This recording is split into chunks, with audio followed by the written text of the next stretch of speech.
Hi అండి, నమస్తే. Welcome to గీతోస్ వంటిల్లు. ఫ్రెండ్స్ ఎలా ఉన్నారు? అందరూ బాగున్నారా?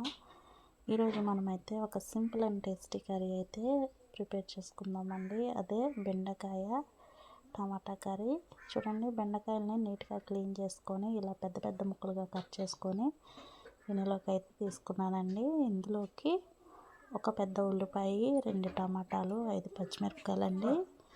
ఈ బెండకాయలు, టమాటాలు, పచ్చిమిరపకాయలు తప్ప ఇందులో ఇంకా ఎటువంటి ఇంగ్రీడియంట్స్ ఏమీ వేయకుండా ఈ కర్రీ అయితే ప్రిపేర్ చేసుకుందామండి. టేస్ట్ కూడా చాలా బాగుంటుంది. బెండకాయ టమాటా కర్రీని కలిపి పెట్టుకుంటున్నానండి. ఈ కర్రీ టేస్ట్ మాత్రం చాలా బాగుంటుంది. ఇందులోకి 2 టేబుల్ స్పూన్ల కారం అయితే యాడ్ చేశానండి. అలానే రుచికి సరిపడా సాల్ట్ కూడా యాడ్ చేసుకుందాము. ఈ కర్రీ కలిపెట్టుకొని చేసుకోవడం వల్ల టేస్ట్ మాత్రం చాలా బాగుంటుంది ఫ్రెండ్స్. ఇందులోనే మనం చేపలు కానీ రొయ్యలు కూడా వేసుకున్న టేస్ట్ కూడా చాలా బాగుంటుంది. చూడండి, ఇందులోనే 1.5 స్పూను సాల్ట్ అయితే యాడ్ చేశానండి. సరిపోతే తర్వాత అడ్జస్ట్ చేసుకోవచ్చు. అలాగే ఒక 5 టేబుల్ స్పూన్లు ఆయిల్ అయితే వేసుకుందామండి. ఈ ఆయిల్ అయితే వేసుకున్నాం కదా, ఈ ముక్కలకి ఈ కారం ఉప్పు కలిసేలాగా మొత్తం అయితే ఇవి చేత్తో కలుపుకుందామండి. ఇందులోనూ నేను చింతపండు పులుసు ఏమీ వేయట్లేదండి, ఇలా చేస్తున్నాను.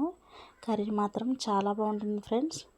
చూసారు కదా, ముక్కలకు పట్టేలాగా ఇలా మొత్తము కలుపుకున్నాను. కలుపుకున్న తర్వాత ఇందులోనే కర్రీకి సరిపడా వాటర్ అయితే యాడ్ చేసుకుందామండి.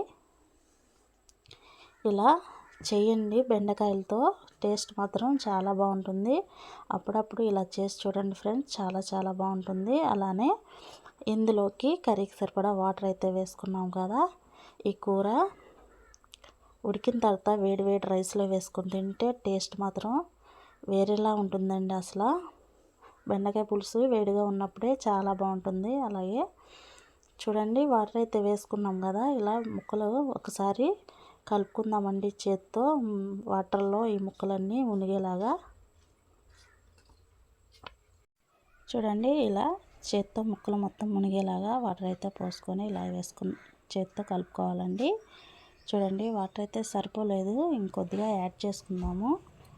ఇందులో సగం ఉడికిన తర్వాత కొద్దిగా చింతపండు వేసుకున్న టేస్ట్ మాత్రం చాలా బాగుంటుంది ఫ్రెండ్స్. నేనైతే చింతపండు ఏమీ వేయట్లేదండి, ఎందుకంటే ఇలానే బాగుంటుంది. నేను ఎప్పుడైనా చింతపండు వేసి చేస్తాం కదండి, అలా కాకుండా ఒక్కసారి ఓన్లీ టమాటా బెండకాయ కర్రీ అయితే ట్రై చేయండి. చూడండి, వాటర్ అయితే వేసుకొని పొయ్యి మీద పెట్టుకున్నాను. ఇది మూత అయితే పెట్టుకున్నానండి. దగ్గరగా అయ్యేంత వరకు ఇదైతే ఉడకనిద్దాము.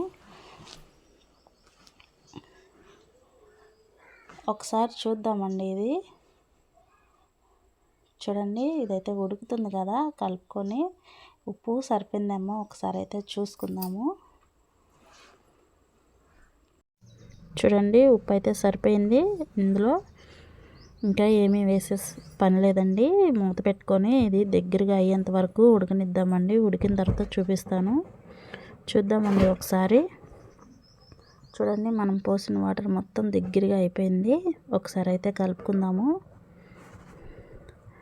చూసారు కదా, ఇలా ఉంటే సరిపోతుందండి. సింపుల్ అండ్ టేస్టీగా ఉంటుంది. వేడి రైస్లో ఈ బెండకాయ టమాటా కర్రీ వేసుకొని తింటే చాలా బాగుంటుంది ఫ్రెండ్స్. ఇలా ఉంటే సరిపోతుంది. రైస్లో కలుపుకోవడానికి కూడా చాలా బాగుంటుందండి. ఇదైతే ఒక బౌల్లోకి తీసుకుందాము. తక్కువ టైంలో ఎక్కువ ఇంగ్రీడియంట్స్ ఏమి మనం యూజ్ చేయకుండా బెండకాయ టమాటా కర్రీ అయితే ప్రిపేర్ చేసుకున్నాం కదండి. ఇదైతే ఒక బౌల్లోకి తీసుకుందాము. సింపుల్గా టేస్టీగా చాలా బాగుంటుంది ఫ్రెండ్స్. ఒకసారి ఇలా ట్రై చేయండి. చూడండి, ముక్కలు కూడా చక్కగా ఉడికిపోయినాయి కదా, గ్రేవీగా చాలా బాగుంటుంది. ఇదైతే ఒక బౌల్లోకి తీసుకున్నాం కదా ఫ్రెండ్స్. ఈ వీడియో మీకు నచ్చితే లైక్ చేయండి, షేర్ చేయండి, కామెంట్ చేయండి. కొత్తవారు ఎవరైనా మన ఛానల్లోకి వస్తే ప్లీజ్ సబ్స్క్రైబ్ చేసుకోండి. పక్కనే బెల్ సింబల్ ఉంటుంది, క్లిక్ చేయండి. నేను ఎప్పుడు వీడియోస్ పెట్టినా మీకు నోటిఫికేషన్ అయితే వస్తుంది ఫ్రెండ్స్. అలానే ప్లీజ్ మీరు లైక్ చేయండి. లైక్ చేసి షేర్ చేయండి, కామెంట్ చేయండి. మీరు లైక్ చేయడం వల్ల ఈ వీడియో ఇంకొంతమందికి రీచ్ అవుతుందండి. అలానే లైక్ చేసి ఫాలో చేయండి ఫ్రెండ్స్. Thank you, bye.